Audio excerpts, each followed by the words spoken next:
సంక్రాంతి అంటే నూతన క్రాంతి అని మనందరం భావిస్తాం.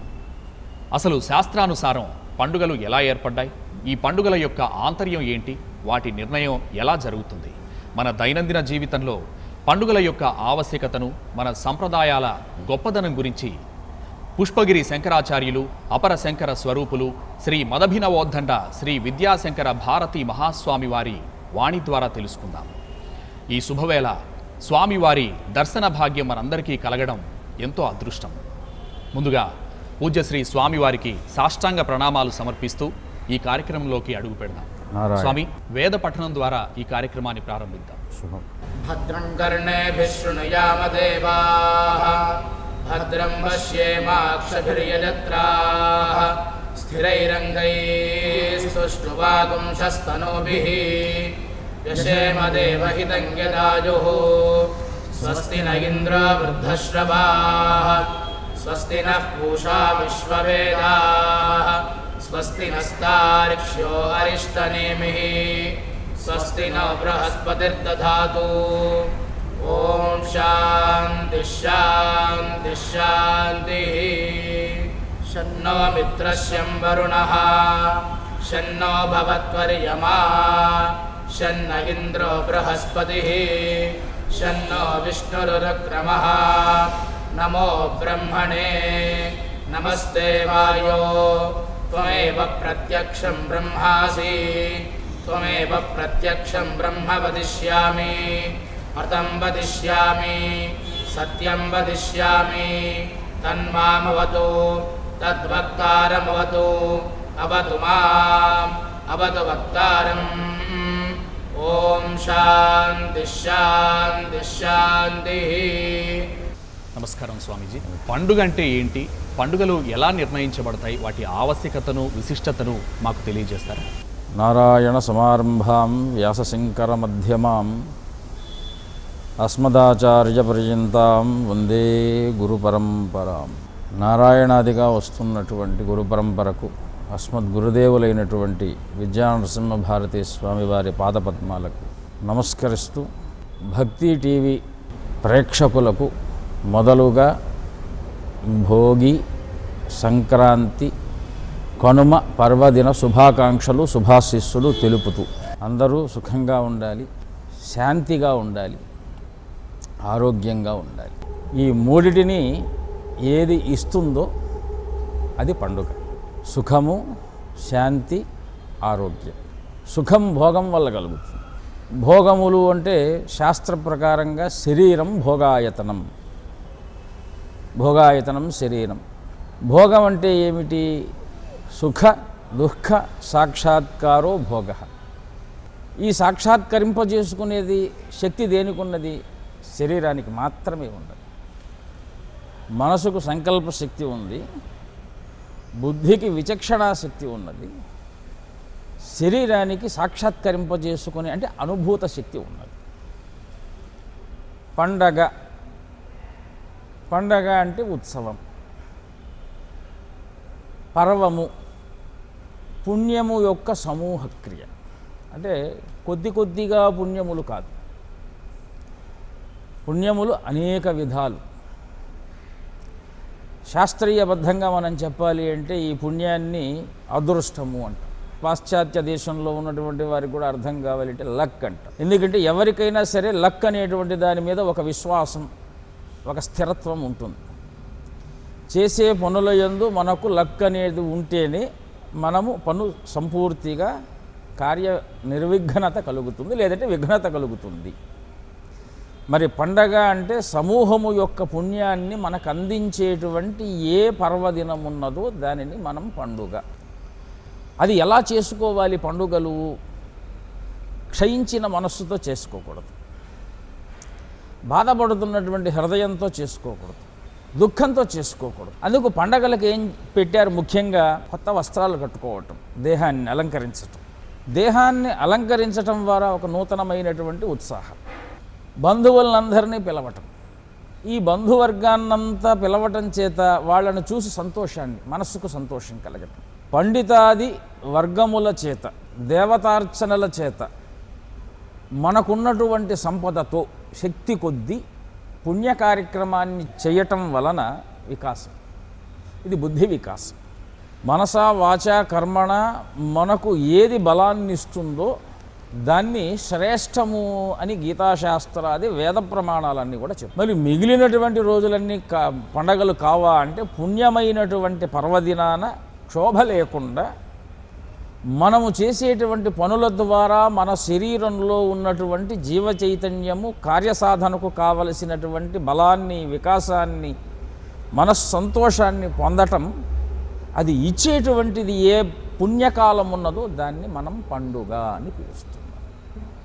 సాధారణ భాషగా ఒక్క ముక్కలో చెప్పాలి అంటే పుణ్యకాలము ఉత్సాహకాలం, ఉత్సవకాలం. పుణ్యకాలంలో మీరు ఏ కర్మను చేస్తారో దాన్ని పర్వకాలం అంటున్నాం, పుణ్యకాలం అంటున్నాం, పండుగ. పుణ్యము పర్వము కాల విశేషం, పండుగ శరీర విశేషం. అంటే ఉత్సాహం, ఉత్సాహంతో చేసుకునేటువంటి ఉత్సవాలు. ఇది ఎప్పుడు చేయాలి? పర్వకాలాల్లో చేయాలి. అందుకే పర్వని పండుగ.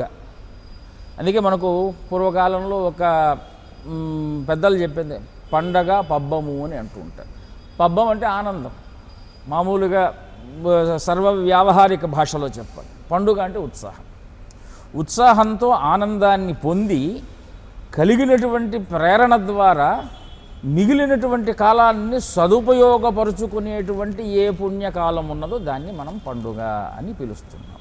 మన హిందూ పండుగలలో ముఖ్యమైన సంక్రాంతుల గురించి వివరిస్తారా స్వామి? సంక్రాంతి అనేటువంటి శబ్దం మనం విచారించినట్టయితే సం అనేటువంటి ఉపసర్గతో కూడుకున్నటువంటి క్రాంతి. సం అంటే సమ్యక్, బాగుగా. క్రాంతి అంటే మార్పు, వెలుగు, ఆధ్యాత్మికత, త్యాగము, ఎదుటివారిని ప్రభావితం చేయటం, ఎదుటివారి కొరకు త్యాగం చేయటం, ఆధ్యాత్మిక భావాలను నింపటం, లోపల ధైర్యాన్ని, ఒక రకమైనటువంటి ఉత్సాహాన్ని, విశ్వాసాన్ని, ఇవి అన్నిటినీ పొందటానికి కావలసినటువంటి ప్రయోగింపబడేటువంటి శబ్దమును క్రాంతి అని మనం పిలుస్తున్నాం. సంక్రాంతి ఇప్పుడు చెప్పినటువంటి అర్థాలు ఏవేవైతే క్రాంతి శబ్దమునందు అన్వయింపబడుతున్నాయో, ధైర్యం, సాహసం, మార్పు, విప్లవం, మంచి వెలుగు, తేజస్సుతో కూడుకున్నటువంటి ఉత్సాహం, సోదర భావం, సమానత్వం, లోకంలో పుష్టిని, వృద్ధిని, సమృద్ధిని కోరుకునేటువంటి మానసిక స్థితి, దీనికంతా కూడా క్రాంతి అని ఒక పదంతో మనం నిర్వచిస్తూ ఉన్నాం. క్రాంతి అంటే మార్పు. ఒక రాశి నుండి ఇంకొక రాశికి సూర్యగమనము చెందేటువంటి మార్పును క్రాంతి అంటున్నాం. అందులో క్రాంతికి ముందు మనం ఏ ఉపసర్గ పెడితే ఆ అర్థాన్ని పొందుతుంది. వ్యాకరణ శాస్త్ర ప్రకారంగా ఉపసర్గ క్రియాయోగి అని, క్రియకు యోగాన్ని కలగజేయటానికి ఉపసర్గ. పరాపర, అప, అవ, నిస్, నిర్, దుస్, దుర్వి ఇదంతా కూడా పక్కకు పెడితే దీంట్లో సమ్ అనేటువంటి ఉపసర్గను పెట్టారు. సమ్ అంటే సమ్యక్, బాగుగా. బాగుగా ఉండేటువంటి క్రాంతి అంటే మంచి లక్షణాన్ని ఇచ్చేటువంటి క్రాంతి. ఇలాంటి క్రాంతులు, సంక్రాంతులు మనకు జ్యోతిష్శాస్త్ర ప్రకారంగా 12 సంక్రాంతులు ఉన్నాయి. ప్రతి మాసం సూర్యుడు, దీనికి ఒక ప్రమాణం జయసింహ కల్పద్రుమం అనేటువంటి గ్రంథంలో మనకు కనిపిస్తుంది. తత్ర మేషాది ద్వాదశి రాశి సంచరంతః సూర్యః పూర్వస్మాత్ రాశేః ఉత్తర రాశ ప్రవేశకాలః సంక్రమణః సంక్రాంతి. ఇందులో క్షుణ్ణంగా మనకు చెప్పబడినటువంటి మాట సంక్రాంతికి అర్థం మనకు అర్థమవుతున్నది. తత్ర మేషాదిషు క్రమేషు ద్వాదశ రాశౌ సంచరతః సూర్యః. సూర్యస్య పూర్వస్మాత్ రాశేః ఉత్తర రాశి ప్రవేశః.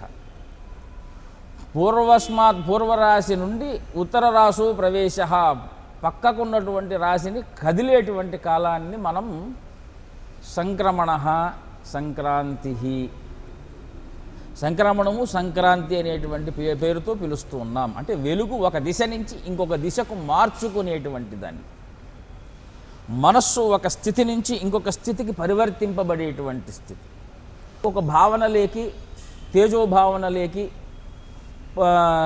తన స్థిరత్వాన్ని నింపుకునేటువంటి స్థితి. దేహము నూతనమైనటువంటి కాంతితో, ఆరోగ్యంతో వెలుగొందేటువంటి తేజస్సుని పొందేటువంటి కాలం ఇది సంక్రాంతి. ఇందులో 12 రాసులలో కూడా 4 సంక్రమణాలు మనం ముఖ్యంగా చెప్పుకోవాలి. ఒకటి మేష సంక్రమణం. ఇది వసంత ఋతుకాలంలో సంభవించేటువంటి సంక్రమణం. ఈ వసంత ఋతుకాలం అంతా కూడా మనకు నూతన చిగుళ్ళు రావటం, పుణ్యప్రదమైనటువంటి యజ్ఞయాగాదులను సలపటానికి అనువైనటువంటి కాలంగా పిలవటం, ఉగాది, వైశాఖ మాసం, చైత్రమాసం ఇత్యాది పర్వాలన్నీ కూడా మనకి ఈ యొక్క మేష సంక్రమణంలో వస్తాయి. అగ్నికి సంబంధమైనటువంటి మాసం, అగ్నారాధన వలన విశేషమైనటువంటి పుణ్యాన్ని గడించేటువంటి కాలం. తర్వాత కర్కటక సంక్రమణం. ఇది దక్షిణాయన ఆరంభకాలం. కర్కాటకాది మకర పర్యంతం దక్షిణాయనం, మకరాది కర్కాటక పర్యంతం ఉత్తరాయణం అని ప్రమాణం. కాబట్టి ఇప్పుడు మనం ఒక గమనాన్ని ఉన్నటువంటి భ్రమణంలో, సూర్యుడి యొక్క పరిపూర్ణమైనటువంటి భ్రమణంలో కర్కాటకాది మకర పర్యంతము మనము ఒక క్రమాన్ని ముగించుకున్నాం. ఇప్పుడు పుణ్యప్రదమైనటువంటి మకరాది కర్కాటక క్రమంలోకి ప్రవేశిస్తున్నాం. ఈ మకరం దగ్గర ప్రారంభమయ్యేటువంటి కాలాన్ని పుణ్యప్రదమైనటువంటి మకర సంక్రాంతి, కర్కాటకం దగ్గరికేమో కర్కాటక సంక్రాంతి, మేషం దగ్గరకు వచ్చేటప్పటికి మేష సంక్రాంతి, తుల దగ్గరకు వచ్చేటప్పటికి తులా సంక్రమణం, తులా సంక్రాంతి. స్వామి, ఈ మకర సంక్రమణం అనేది ఎలా ఏర్పడుతుంది? ఆ రోజు ఆచరించాల్సిన విధి విధానాలు ఏమిటి స్వామి? సంక్రాంతి అనేటువంటిది ఎలా ఏర్పడుతుందంటే సూర్యగమనం వలన ఏర్పడుతుంది. సూర్యగమనము అనేటువంటిది జ్యోతిష్శాస్త్ర ప్రకారంగా ఒక రాశి నుంచి ఇంకో రాశికి మారటము అని మనం ఇందాకే అనుకున్నాం. సంక్రమణ కాలము అంటే ఇంకా చెప్పాలి అంటే ఒక రాశిలో ఒక మాసం రోజులు అంటే 30 రోజులు ఒక సూర్యుడు ఒక రాశిలో ఉండేటువంటి దాన్ని ఆ రాశి గోచార స్థితిగా చెప్తాం. రాశి నుంచి ఇంకొక రాశికి ప్రవేశించినటువంటి కాలం అది కేవలము సంక్రమణము జరిగిన తర్వాత 8 గంటల కాలము మాత్రమే దాని ప్రభావము మనకు ఉంటుంది అని జ్యోతిష్శాస్త్రం ప్రమాణంగా చెప్తున్నటువంటి జరిగే కాలం, జరిగిన తరువాత కాలం కాదు, జరక్క ముందు కాలం కాదు. ఎందుకంటే సంక్రమణం ఎలా ఏర్పడుతుంది? ఒక గీత ఉన్నది ఖగోళంలో, గ్రహరాశి నక్షత్రమయంగా ఉన్నటువంటి వాటిలో ఒక్కొక్క పాదం నక్షత్రంగా దాటుకుంటూ ఆ గీత ఏదైతే అక్షాంశ రేఖాంశలుగా అంతరిక్షంలో పిలువబడుతున్నటువంటి రాశి ఉన్నదో విష్ణుపదమైనటువంటి మాసము దక్షిణాయనానికి అంతిమంగా చెప్పబడేటువంటి ధనుర్మాసమునందు ప్రవేశించి విష్ణు ఆరాధనతో బ్రాహ్మీ ముహూర్త స్థితిని దాటి ఉదయకాలానికి ప్రవేశించేటువంటి గీత ఏదైతే ఉన్నదో ఆ గీతను దాటి ఆ మకర రాశిలోకి ప్రవేశించారు. ఈ మకరము అనేటువంటి దానికి ఖగోళపరంగా మనకు కొన్ని నక్షత్రాలు ధనుర్రాశి తర్వాత మకర రాశి వస్తుందని, శ్రవణ నక్షత్రంలో ధనిష్ట 2వ పాదం వరకు కలిగినటువంటి ఏ పాదాలైతే ఉన్నాయో ఈ పాదములు మకర రాశిగా కీర్తింపబడుతున్నాయి. ఉత్తరా నక్షత్రము, శ్రవణ నక్షత్రము, ధనిష్ట నక్షత్రముగా పిలువబడేటువంటి ఈ మకర రాశి సూర్యుడు ప్రవేశ కాలంలో ఏ క్షణమైతే ప్రవేశిస్తాడో ఆ ప్రవేశించిన కాలము లగాయతు 8 గంటల కాలాన్ని మీరు అన్నట్టుగా అడిగినటువంటి వారికి 8 గంటలకు పుణ్యప్రదమైనటువంటి కాలాన్ని సంక్రాంతి అని మనం చేసుకుంటాం. తర్వాత అంతా కూడా మకర రాశి గోచారం కింద పిలువబడుతుంది. ఈ సందర్భంలోనే మనం ఏం చెయ్యాలి? ఉదయాన్న మనం నిద్ర లేచిన తర్వాత ఏం చేస్తామో సర్వసాధారణంగా అవే చెయ్యాలి. పండగల రోజు పెద్దలు మనకు ఇచ్చినటువంటి సంప్రదాయం ఏదో అది చెయ్యాలి. వేద విధమైనటువంటి కర్మలను విశ్వసించేటువంటి మన భారతదేశంలో అనూచానంగా అనాది సిద్ధంగా వస్తున్నటువంటి తల్లిదండ్రులు మనకు చెప్పినటువంటి క్రమం ఏదైతే ఉన్నదో దాన్ని ఆచరించాలి. ఇవి ఏవి అనేటువంటివి చాలామంది చాలా రకాలుగా చెప్తూ ఉన్నారు. ఈ 3 సంప్రదాయముగా కీర్తింపబడుతున్నాయి. ఆచార ప్రభవో ధర్మ, ధర్మస్య ప్రభురచ్యుత. ఈ సంప్రదాయాన్ని ఆచరించటం వలన కలిగేటువంటిది ఏమిటి అంటే చ్యుతి లేనటువంటి స్థితి, కీర్తి. నాశనము లేనటువంటి మన సంప్రదాయాన్ని ఆచరించటం వలన మనకు కీర్తి, యశస్సు కలుగుతాయి. అందుకే పండగలు ఆచరించాలి. ఈ దేహం జాతస్య ధ్రువోర్మృత్యు, పుట్టడం పోవటం ఈ దేహానికి ధర్మం. ధ్రువం జన్మ మృతస్య. పుట్టినటువంటి వాడు పోతూ ఉంటాడు, పోయినటువంటి వాడు మరల పుడుతూ ఉంటాడు.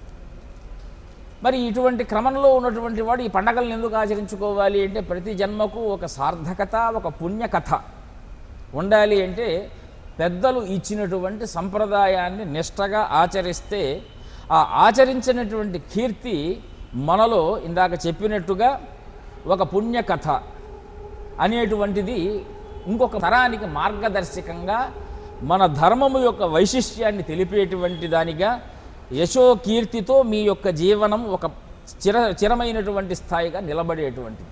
ఏం ఆచరించాలి? ఏ పండగకైనా ముఖ్యంగా వేదం చెప్పేటువంటి విధి రుణం తీర్చుకోవటం. ఏమి రుణం తీర్చుకోవటం? దేహం ఇచ్చినటువంటి తల్లిదండ్రుల యొక్క రుణం తీర్చుకోవటం, విజ్ఞానాన్ని ఇచ్చినటువంటి ఋషుల యొక్క రుణాన్ని తీర్చుకోవటం, దాన ధర్మాది ప్రకృతిని పంచభూతాలని పరమాత్మ మనకిచ్చాడు. ఈ దేహానికి ఆకలి, దప్పికలు, వాంఛలు, ఆశలు ఇవన్నీ కూడాను సకల జీవాలకు, కేవలం మనుష్యులకే కాదు సకల జీవాలకు సాధారణమైనటువంటి ఆహార నిద్ర భయమైథునంచ సమానమేతత్ పశుభిర్నరాణం మనకు నీతి శాస్త్రం చెప్తున్నటువంటి మాట. ఆ ఆకలికి, నిద్రకు, భయానికి, సంతానోత్పత్తికి ఏ జీవికి తేడా ఉండదు. అది సత్యలోకాది పాతాళలోక పర్యంతం. మరి మనిషికి ఉన్నటువంటిది ఏమిటంటే జ్ఞానం. జ్ఞానం బ్రహ్మస్వరూపం, దైవస్వరూపం. ఆ జ్ఞానాన్ని వేదవాంగ్మయంగా మనకు అందజేసి జ్ఞానంతో జ్ఞానంతో ప్రవర్తించేటువంటి నరదేహాన్ని ఇచ్చినటువంటి పరమాత్మ యొక్క రుణాన్ని తీర్చుకో. అందరికీ అర్థమయ్యేటట్టుగా ఏకవాక్య ప్రతిపాదనగా చెయ్యాలి అంటే దేవ ఋషి పితృ రుణాలు తీర్చుకోవటం పండగ. పండగ అంటే మళ్ళీ ప్రత్యేకమైన పండగలు ఉన్నాయి. దేవతా రుణాన్ని తీర్చుకునేటువంటి పండగలు, ఆబ్దికాదులు ఇవన్నీ ఏవైతే ఉన్నాయో అవి పితృ రుణాన్ని తీర్చుకునేటువంటి పండగలు. దేవతా రుణాన్ని తీర్చుకోవాలంటే నిత్యం గృహంలో నిద్ర లేవగానే దేవతా కాలంలో దేవతారాధన. ఎందుకు అంటే దేవుడు ఉన్నాడా లేడా కాదు, ఈ దేహంలో జీవం ఉన్నదా, దేవుడు ఉన్నాడు. ఆ జీవం ఉన్నంత కాలం దైవ రుణాన్ని మనం తీర్చుకోవాలి. కాబట్టి నిద్ర లేచి ప్రప్రథమంగా భగవదారాధన. అక్కడికి ఆ రోజుడికి దైవ రుణాన్ని మనం పూర్తిగా కాకపోయినా ఆ రోజుటికి నమస్కార ప్రార్థనల వలన కృతకృత్యులైనట్టు. ఇక దేవ ఋషి, మనం చదివేటువంటి స్తోత్రములు, ఆలోచించేటువంటి ఆలోచనలు ఇవన్నీ కూడా ఒక వాంగ్మయానికి, ఒక భాషకు, ఒక విజ్ఞానానికి ఒక కొత్తగా ఇన్వెన్షన్, క్రాంతి అంటే ఇన్వెన్షన్ కూడా ఉన్నది. కొత్తదనమైనటువంటి మార్పును కోరుకుంటూ ఆ మార్పుకు తగ్గట్టుగా ఆలోచనలు ఇవన్నీ ఋషి రుణం కిందికి ఏర్పడిపోతాయి. ఈ రెండు ఆచరించడానికి పూజాకర్మ, ఆలోచన కర్మ ఆచరించడానికి దేహం, ఇది పితృప్రసాదితమైనటువంటి తల్లిదండ్రుల యొక్క ప్రసాదంగా జీవితాన్ని పరమార్థ మార్గంలో నడిపేటువంటి ఈ దేహాన్ని ఇచ్చినటువంటి తల్లిదండ్రుల యొక్క రుణాన్ని మనం సంవత్సరంలో మహాళయ పక్షాలనో లేకపోతే ఆబ్దికాలనో లేకపోతే ఇంకేదైనా క్షేత్రాలకు వెళ్ళినప్పుడు క్షేత్ర తీర్థవిధులుగాను మనం ఆచరిస్తూ ఉంటాం. పండుగ అంటే ప్రత్యేకమైనటువంటివి. కృష్ణాష్టమి, రామనవమి, మహర్నవమి, విజయదశమి ప్రత్యేకమైన దైవ రుణాలు తీర్చుకునేటువంటి విశేష కాలాన్ని అనుసరించే పండుగలు ఉన్నాయి. సంక్రాంతికి ఉన్నటువంటి గొప్పదనం మూడు కలిసినటువంటి పుణ్యకాలం. పుణ్యకాలం అంటే పితృకాల విశేషంగా కీర్తించేటువంటి దాన్ని పుణ్యము అని పిలుస్తాం. అందుకే సంకల్పం చెప్పేటప్పుడు కూడా శుభతిథౌ, శుభయోగే శుభకరణే ఏవంగన విశేషణ విశిష్టాయాం శుభతిథౌ అని చెప్తాం. అది ఆబ్దికాదులు ఎందు వచ్చేటప్పుడు శుభతిథౌ అని మనం చెప్పం. పుణ్యయోగే పుణ్యకరణ పుణ్యతిథౌ అని మనం చెప్తూ ఉంటాం. ఎందుకంటే పుణ్యకాలము ఎప్పుడూ కూడా పితృదేవతాన్వయమైనటువంటి శబ్దంగా సంకల్పంలో చెప్పాలి. దేవతలకు చెప్పేటప్పుడు శుభతిథౌ, శుభయోగే శుభకరణ ఏవంగన విశేషణ విశిష్టాయాం పుణ్యతిథౌ, పుణ్యయోగే పుణ్యకరణ ఏవంగన విశేషణ విశిష్టాయాం పుణ్యతిథౌ, ఈ రెండింటినీ కూడా మనం చెప్తాం. అందుకే సంక్రాంతి, మకర సంక్రాంతి పర్వణ పుణ్యకాలం. మన పండుగల్లోని శాస్త్రీయతను వివరిస్తారా స్వామి? ఈ శాస్త్రీయత అనేటువంటి శబ్దాన్ని హేతువాదంగా, వైదికవాదంగా రెండు పరాలుగా మనం చెప్పాలి. ఎందుకంటే వేదాన్ని నిర్వచించేటువంటిది స్మృతి. వేదోకిలో ధర్మమూలం, ధర్మాన్ని స్మృతి అని పిలుస్తున్నాం. ధర్మంలో ఉన్నటువంటివి ఏమి చెప్తున్నది? వేదము మంత్రాన్ని, మంత్రయుక్తమైనటువంటి ఫలాన్ని పొందటానికి నువ్వు నీ యొక్క జీవిత విధానాన్ని ఎలా మలుచుకోవాలి. మంత్రమైతే మంత్రం అనేటువంటిది ఛాందసం కాదు. మంత్రం అనేటువంటిది ఫలం. ఫలాన్ని ఎలా పొందాలి? ఇష్టం వచ్చినట్టు ఫలాన్ని పొందలేం. ఫలాన్ని పొందటానికి ఒక క్రియాకలాపము, దాని యొక్క ఆచరణ విధానము, స్మృతిశీలత్వము కావాలి. ఇదే ఎందుకు చెయ్యాలి అని నిరూపించేటువంటిది శాస్త్రం. శాసిస్తున్నది కనుక విత్తనం నాటితే వృక్షం వస్తుంది. నాటిన ప్రతి విత్తనము వృక్షం కాదు. దానికి మళ్ళీ విత్తనం నాటినటువంటి విత్తనాన్ని సంరక్షించాలి, వృక్షమయ్యేంత వరకు సంరక్షించాలి. ఇక హేతుబద్ధంగా మనం చూడాలి అంటే విత్తనం నాటి నీళ్లు పోస్తేనేమో వృక్షం వచ్చేస్తుంది. వైదికబద్ధంగా మనం చూస్తే ఇక్కడ కొద్దిగా మాయగా కూడా మనము ప్రభావంగా, మహత్యంగా చెప్పాలి. ఎందుకంటే అన్ని చోట్ల హేతువు పనిచేయదు, అన్ని చోట్ల మహత్యం పనిచేయదు. ఒక స్థాయి వరకు నువ్వు నీ యొక్క శాస్త్రీయతను కాపాడుకుంటూ పోతే అక్కడ శాస్త్రీయత మహత్యంగా మారుతుంది. మహత్యము అంటే గొప్పదనం, అంటే నువ్వు సాధించినటువంటి దాని యొక్క గొప్పదనం ప్రకాశించేటువంటి స్థాయికి వస్తుంది. ఇది శాస్త్రీయత. పండగలలో శాస్త్రీయంగా చెప్పాలి అంటే మనము ఒక క్రమశిక్షణ, డిసిప్లైన్డ్ మేనర్ని, మన భారతదేశము పూర్వీకులు మనకిచ్చినటువంటి సంపదను డిసిప్లైన్డ్గా నువ్వు ఆచరించడం ఇక్కడ శాస్త్రీయత. అందులో ఫలాన్ని మనం ఆచరించేస్తే శాస్త్రీయత కోల్పోతాం. సంక్రాంతి నాకేమిచ్చింది, సంక్రాంతి ఆచరించడం వలన నేనేం పొందుతాను, సంక్రాంతిలో నేను దానం చేయటం వలన నాకు వచ్చేది ఏమిటి, దానం అయితే చేస్తాం, పుణ్యక్రియలు చేయటం వల్ల నాకేంటి చేస్తే తెలుస్తుంది. ఎందుకంటే ఇప్పుడు శాస్త్రీయత అనేటువంటిది పరిశీలన, రీసెర్చ్. శాస్త్రీయత అనేటువంటిది అభ్యాసం. నిజానికి చెప్పాలి అంటే సైన్స్ అంతా కూడా అభ్యాసము, పరిశీలన ద్వారా సైన్స్ పుట్టింది. అభ్యాసం చేయటం, పరిశీలన చేయటం. ఇది లేదు కాబట్టి లేదని చెప్పటానికి, ఉంది కాబట్టి రూఢిగా విశ్వసించటానికి సైన్స్ ఎట్లా ఒప్పుకోదో శాస్త్రం కూడా లేని దాన్ని లేదని చెప్పదు. అప్పుడు శాస్త్రం కాదది.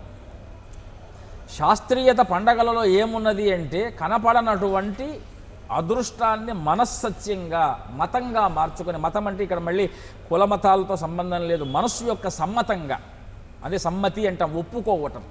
మనస్సు యందు పెద్దలు చెప్పినటువంటి వాక్యము యందు సమ్మతి ఒప్పుకొని ఆచరించి చూస్తాం. ఖర్చు అయితే ఒక శ్రమ మాత్రమే మనకు ఖర్చు అవుతుంది, వచ్చేటువంటి దురుపయోగం అయితే ఉండదు.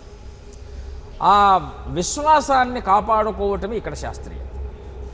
సనాతన ధర్మాన్ని పెద్దలు ఇంతటి విప్లవం ఆ రోజు రాలేక కాదు, వాళ్ళు ఏదో ఒకటి అనుభవించారు, మన తరాల వారికి అందించాలి అనేటువంటి కుతూహలంతో మనకు అందించారు. మనం ఆచరించటం వలన పొందేటువంటి ఆనందాన్ని మనవాళ్ళు కూడా ఎప్పుడు తల్లిదండ్రులు, పూర్వకాలపు రాజులు కానివ్వండి, ఈరోజు మనకి ఎంత సంపదనిచ్చారు అంటే వాళ్ళు శాంతి కాముకులు, మన పురోగాభివృద్ధిని కోరుకునేటువంటి శ్రేయోకాములు కనుకనే ఈరోజు మనం ఇంతటి ఆనందంగా ఉండటానికి 360 రోజుల్లో 86 రోజులు మనకు పర్వణ పుణ్యకాలాలుగా, పర్వణకాలంగా, పుణ్యకాలంగా అందించారు. అది శాస్త్రంలో ఉన్నటువంటి మాట. షణ్ణవతి తిథులు, షడశీతి తిథులు అని అంటూ ఉంటాం. పుణ్యకాలాలు, పర్వణకాలాలు అంటే పితృకాలాలతో సహా, దేవకాలాలతో సహా చేయవలసినటువంటి పుణ్యప్రదమైనటువంటివి 360 రోజులలో 86 రోజులు మనకు ఈ పుణ్యప్రదమైనటువంటి పనులు చేయటానికి ఇవి నిర్దిష్టంగా పనికొచ్చేవి అని అందించారు. దీన్ని విశ్వాసంతో మనం చేయాలి. అందుకే సైన్స్ ఎప్పుడు కూడా దేన్ని నమ్ముతుంది? విశ్వాసాన్ని నమ్ముతుంది. విశ్వాసం ప్రత్యక్షంగా ఉంటేనే విశ్వాసం అని చెప్పడానికి వీల్లేదు. కాబట్టి పండగలలో మనం విశ్వాసాన్ని పెట్టి, పెద్దల మాట యందు గౌరవాన్ని ఉంచి, ఈనాడు యువతకు చెప్పవలసినటువంటి మాట పెద్దల మాట గౌరవం. ప్రత్యక్షంగా చూస్తే తప్ప మనం నమ్మము అంటే కొంతకాలానికి మనకు ప్రపంచమే అప్రత్యక్షమైపోతుంది. ఈరోజు పండించిన పంట రేపటికి ఉండదు, రేపటికి పండేటి పంటని ఈరోజు మనం చూడలేము. మన దగ్గర ఉన్నటువంటి ధనం రేపటికి ఉండదు, రేపు ఏమవుతుందో మనకు తెలియదు. కాబట్టి ప్రపంచంలో అన్ని ప్రత్యక్షాలు కావు, అన్ని హేతుబద్ధాలు కావు. కాబట్టి ఇదే పండగలలో మనకు చెప్పేటువంటి సత్యమైనటువంటి శాస్త్రీయత. దీన్ని గమనించి పెద్దలు చెప్పినటువంటి మార్గంలో ప్రయత్నమే, విశ్వసించమని కూడా మనం చెప్పం. ప్రయత్నం చేసి చూడండి, ఆనందాన్ని పొందుతామా లేదా? ప్రయత్నం లేకుండా ఫలితం ఉండదు అని శాస్త్రం చెప్తున్నమాట. కష్టే ఫలి అన్నారు. మీ దగ్గర ఎప్పుడైతే డిసిప్లైన్, యాక్షన్ ఉంటుందో ఖచ్చితంగా సక్సెస్ అనేది మీ దగ్గరకు వస్తుంది. ఈ మూడు ఇచ్చేది పండగ: డిసిప్లైన్, యాక్షన్ అండ్ సక్సెస్. ఇదే పండగలలో శాస్త్రీయతగా మనం ఈనాటి తరానికి చెప్పవలసినటువంటి. సంక్రాంతి నుండి ఉత్తరాయణ పుణ్యకాల ప్రారంభం అంటారు కదా స్వామి, అవును. దాని విశిష్టత ఏంటి? కర్కాటకాది మకర పర్యంతం, మకరాది కర్కాటక సంక్రమణ పర్యంతం దక్షిణాయన ఉత్తరాయణ పుణ్యకాలాలుగా చెప్పబడుతోంది. దక్షిణాయనము అంటే రాత్రికాలం, నిద్రాకాలం, తామసకాలం, సూర్యుడి యొక్క వెలుతురు తగ్గే కాలం, ప్రపంచంలో చలులు, వానలు, రోగాలు, కాస్త శరీర బలము తగ్గేటువంటి కాలం. ఉత్తరాయణ కాలాన్ని తేజోమయ కాలంగా, సంక్రాంతిగా, అగ్ని విశేషమైనటువంటి కాలంగా, ఇంకా ఒక మాట చెప్పాలి అంటే వేదంలో చెప్పినటువంటి మాట చెప్పాలి అంటే ఉత్తరాయణ పుణ్యకాలము కర్మకు ఉపయుక్తమైన కాలం, శ్రమకు ఉపయుక్తమైన కాలం. దక్షిణాయన పుణ్యకాలము మానసిక యోగానికి ఉపయుక్తమైన. అందుకే దక్షిణాయనం ప్రారంభం కాగానే విష్ణువు సుప్తైకాదశి అని ఒక పేరు ఉన్నదండి, దాన్ని తులేకాదశి అంటాం. విష్ణువు అంటే శరీరంలో ఉన్న జీవం. ఏ లోకాలో వైకుంఠంలో శాంతాకారం భుజగశయనం పద్మనాభం శరీరం, దీనికంతా తాత్వికార్థం గమనించాలి. కానీ మనం ప్రత్యక్షార్థాన్ని తీసుకుంటే భగవంతుడు ప్రత్యక్షం కాదు, కాబట్టి ప్రత్యక్షార్థాన్ని గమనించకూడదు. మీకు ప్రత్యక్షం ఏదో దాన్ని చూడాలి. మీ ప్రత్యక్షం మీ శరీరం, మీలో ఉన్న జీవం. ఆ జీవాన్ని మనం ప్రత్యక్షంగా చూడలేం, అనుభవిస్తున్నాం. ఎందుకంటే జీవం లేకపోతే శరీరం లేదు. కాబట్టి జీవము సుప్త స్థితికి వెళ్ళటం. సుప్తి అంటే నిద్రావస్థ. నిద్రావస్థకు ఉపయుక్తమైన కాలము జీవము ఎప్పుడైతే చైతన్యాన్ని పొందదో దాన్ని యోగము అంటాం. అది దోషం కాదు, యోగం. దక్షిణాయన పుణ్యకాలము ఎప్పుడూ కూడా విష్ణువు యొక్క యోగ నిద్రకు చిహ్నము కనుక, అది యోగావస్థలోకి వెళుతుంది కనుక అది యోగప్రదమైన కాలం. అంటే మానసికమైనటువంటి ధ్యానాన్ని, మానసికమైనటువంటి కర్మలకు శరీరము బలంగా ఉండదు కనుక ఎక్కువ భావన చేత యోగాన్ని పొందే కాలం ఉత్తరాయణ పుణ్యకాలం. పుణ్యకాలము అనేటువంటిది చెప్పాం, సంక్రమణం జరిగిన తర్వాత 8 గంటల కాలం పుణ్యకాలం. ఉత్తరాయణ పుణ్యకాలం అని మనం అన్నాము అంటే యావత్తు 6 మాసాలను కూడా పుణ్యప్రదంగా మనం కీర్తిస్తున్నాం. ఎక్కడ నుంచి? మకర సంక్రాంతి లగాయతు కర్కాటక సంక్రమణ పర్యంతం. ఈ మధ్యలో వచ్చే మాసాలు మనం చూస్తే మాఘం, ఫాల్గుణం, చైత్రం, వైశాఖం, జ్యేష్టం, ఆషాఢ మధ్యభాగం. పుష్య మధ్యభాగం నుంచి ఆషాఢ మధ్యభాగం వరకు ఇందులో అన్నీ పుణ్యప్రదమైన. మాఘం, అఘం లేనటువంటి మాసం మాఘం. అఘం అంటే పాపం.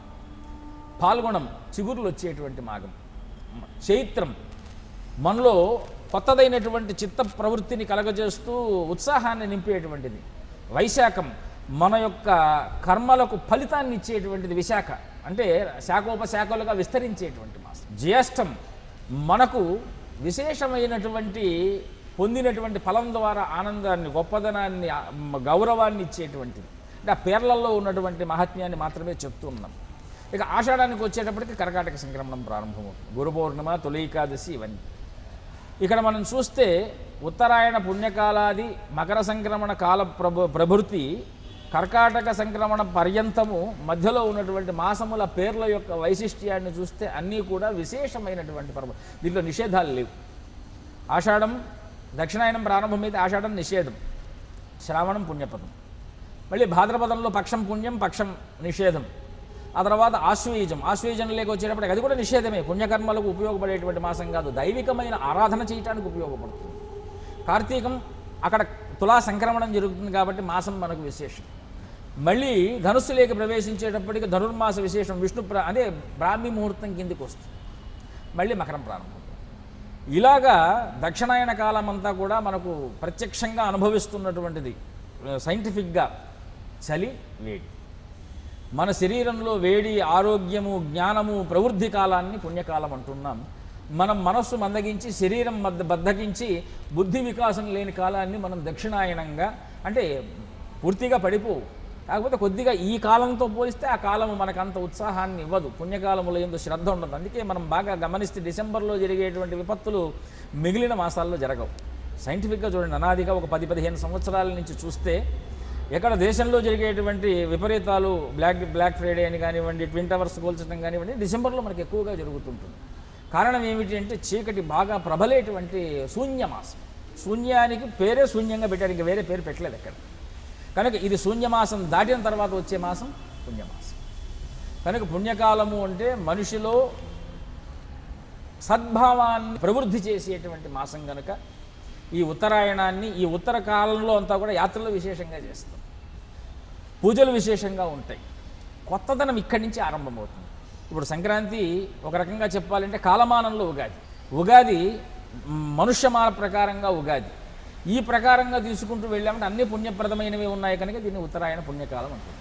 సంక్రాంతి నాడు పెద్దల పండుగ అంటారు కదా స్వామి, అంటే పితృదేవతలకు ఈ పండుగకు ఉన్న సంబంధం ఏంటి స్వామి? పుణ్యశబ్దము చేత పరిగణించేటువంటి ఏదైతే పర్వం ఉన్నదో దాన్ని పితృదేవత ఇష్టంగా పిలుస్తూ ఉంటారు. మహాలయ పుణ్యకాలం, తర్వాత గ్రహణ పుణ్యకాలం.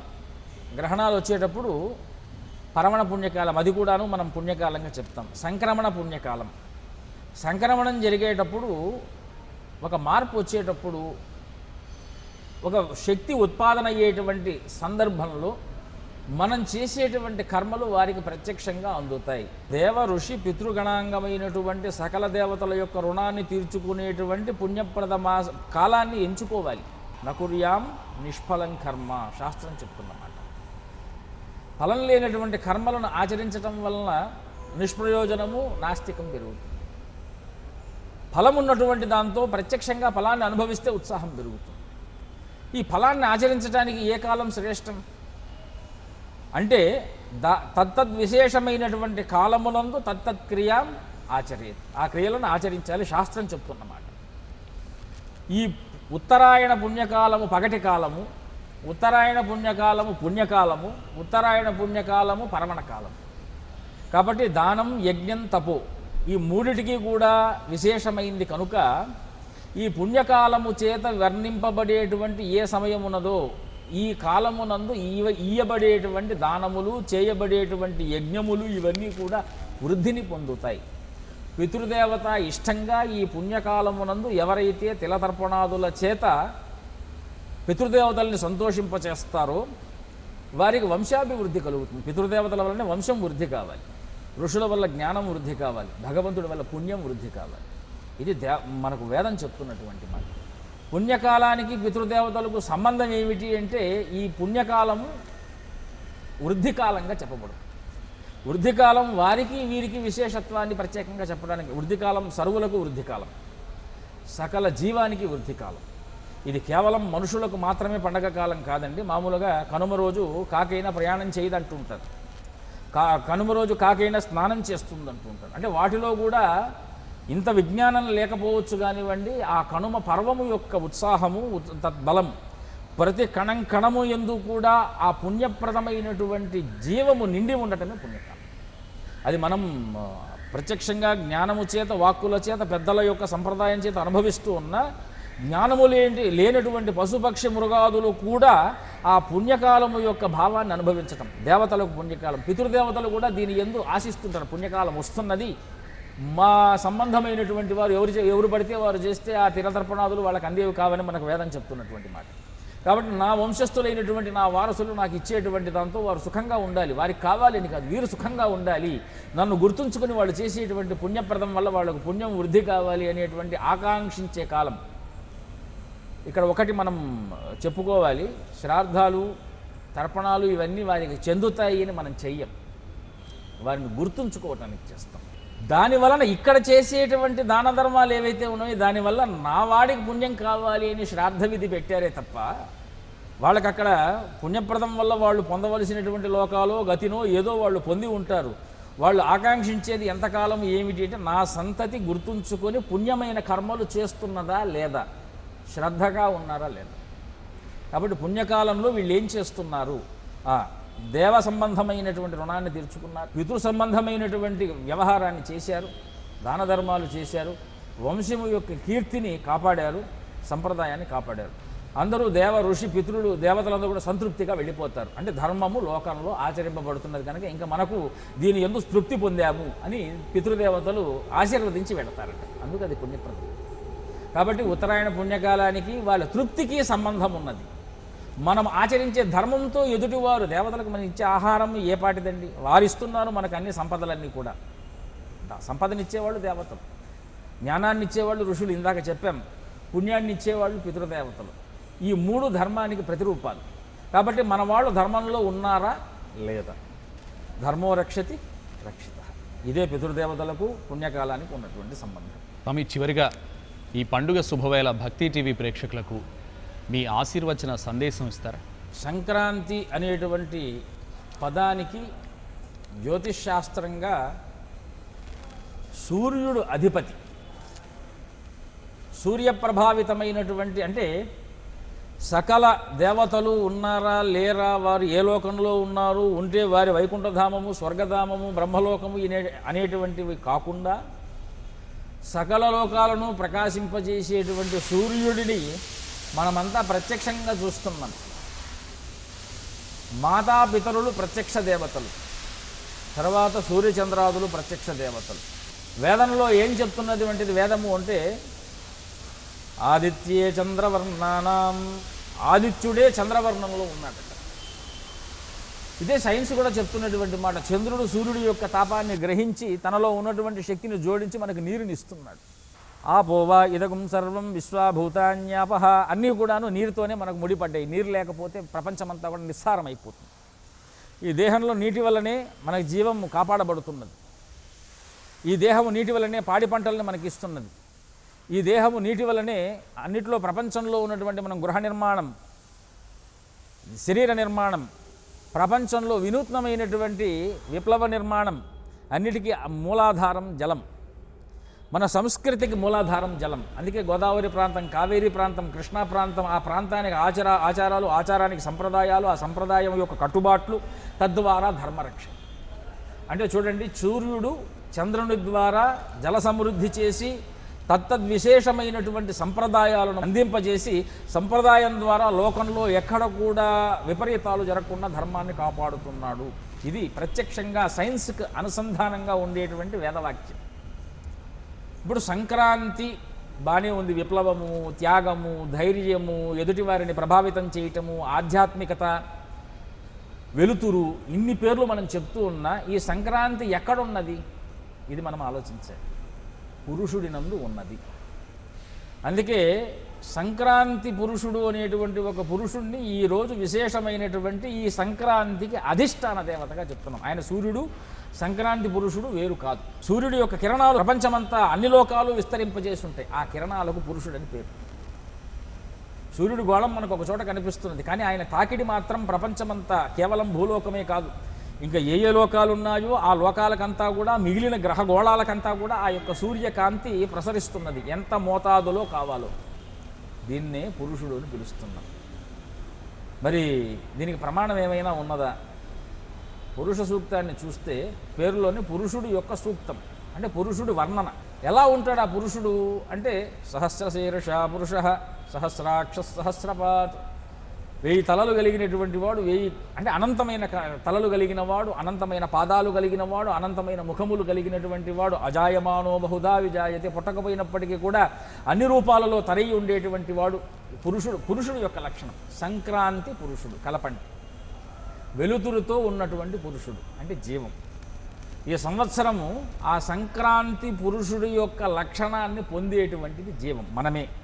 మన శరీరంలో ఉన్నటువంటి జీవము సూర్యుడి యొక్క కాంతి కంటే భిన్నం కాదు. శరీరాన్ని వదిలిపోయినప్పుడు, దేహం మృత్యుస్థితిని పొందినప్పుడు వదిలిపోయేది ఆ యొక్క తేజస్సు. జననం రూపంలో ఈ శరీరంలోకి ప్రవేశించేది ఆ తేజస్సు. మన శరీరంలో ఉండేటువంటి జీవము పేరు పురుషుడు.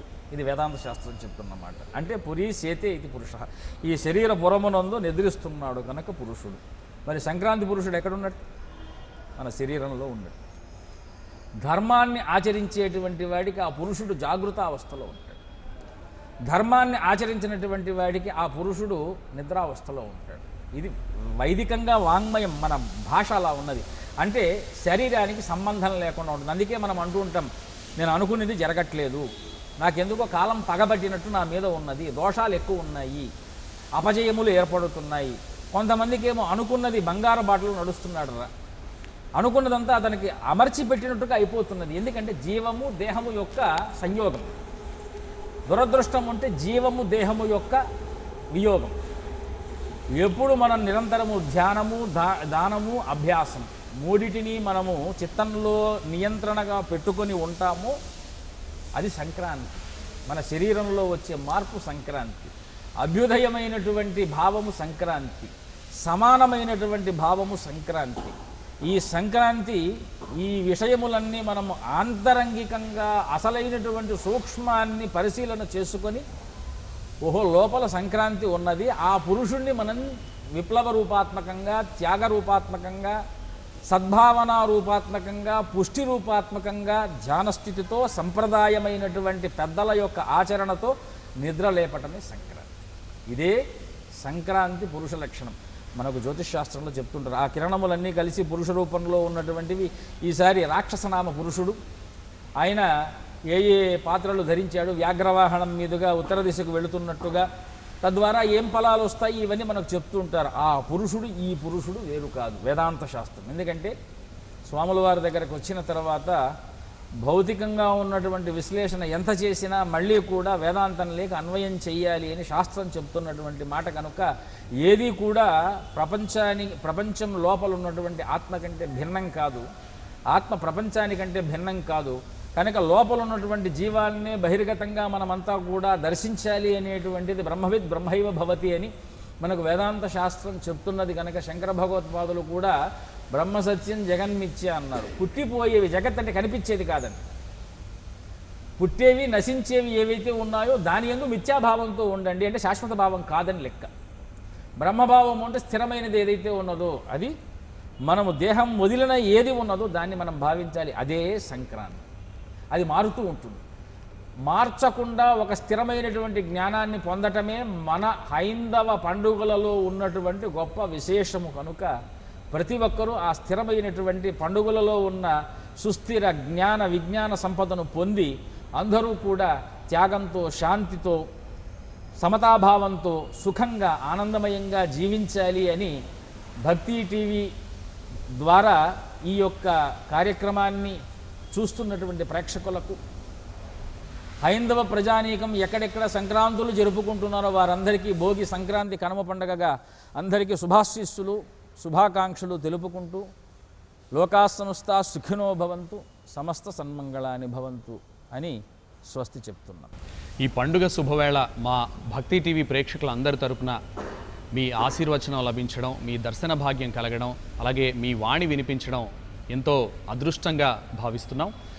అలాగే మా అందరి తరపున మీకు మరోసారి నమస్కారాలు తెలియజేసుకుంటున్నాం. చంద్రమౌళీశ్వర అనుగ్రహ సిద్ధిరస్తు. ఇది సంక్రాంతి వెలుగు ప్రత్యేక